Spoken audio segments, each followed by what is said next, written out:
क्या आपने कभी महसूस किया है कि जीवन की सारी अशांति कहां से आती है? कभी छोटी सी बात पर गुस्सा, कभी किसी चीज को पाने की चाह और कभी किसी से घृणा। ये सब मिलकर मन को कैद कर देते हैं। भगवान श्री कृष्ण ने गीता में इस मन की अशांति का असली कारण बताया है।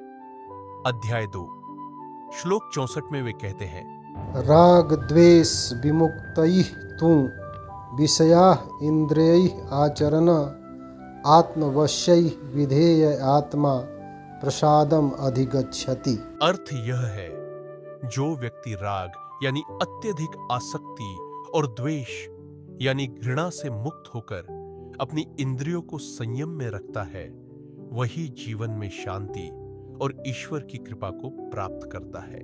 दोस्तों, जरा सोचिए, हमारी चाहत और नफरत ही तो हमें चैन से जीने नहीं देती।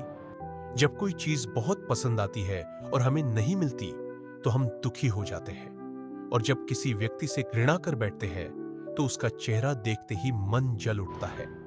राग और द्वेष हमारी आत्मा पर बोझ डालते हैं। इन्हीं के कारण हमारा मन भटकता है, हमारी नींद उड़ जाती है और जीवन से संतोष गायब हो जाता है।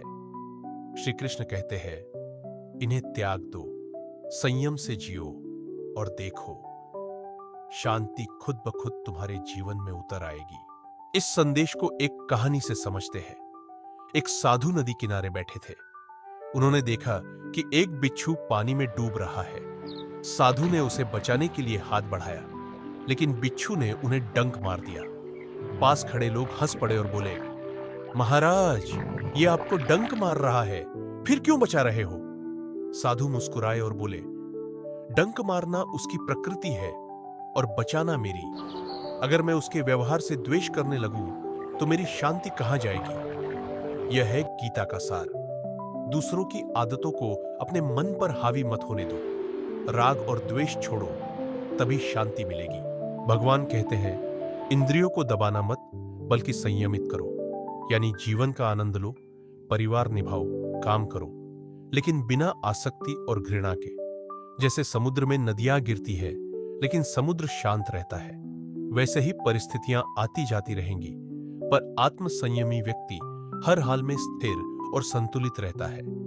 यह स्थिरता ही है जिसे भगवान का प्रसाद कहा गया है, असली आंतरिक शांति। यदि आपको यह धर्म कथा द्वारा प्रस्तुत गीता ज्ञान सीरीज का प्रसंग अच्छा लगा तो कृपया इस वीडियो को लाइक करें और चैनल को सब्सक्राइब करें। आपके सहयोग की अपेक्षा है। धन्यवाद।